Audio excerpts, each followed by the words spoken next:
మనము ఆయన యందు దేవుని నీతి, ఎవరి యందు? ప్రభువునందు, యేసుక్రీస్తు యందు మనము దేవుని నీతి అంట. మనం ఎంత గొప్ప పేరమ్మది! దేవుని నీతి ఎక్కడ, మనం ఎక్కడమ్మా? దేనికి చెల్లము? దేనికి చెల్లని వారం మనము.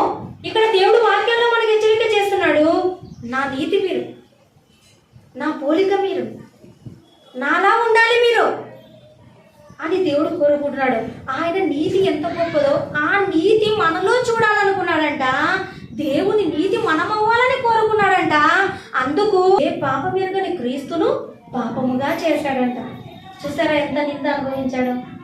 ఎంత ఘోరమైన పాపులకి తెలుసా శిలువ శిక్ష? అంత ఘోరమైన శిక్షను, అంత కఠిన శిక్షను ప్రభువు ఎందుకు భరించాడు?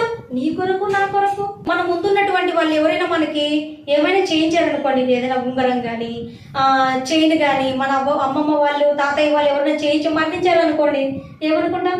చూసావా ఈ ఉంగరం మా అమ్మమ్మ చేయించింది నాకు అని ఎప్పుడు చెప్పుకుంటుంటారు. అవునా కదమ్మా?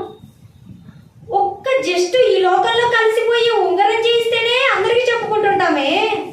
దేవుని నీతిగా ఉండడానికి, ఆ లోకానికి వెళ్ళడానికి, మన పాపాన్ని కొట్టివేయడానికి ఏ పాపం లేని క్రీస్తును పాపముగా చేశాడంట కదమ్మా.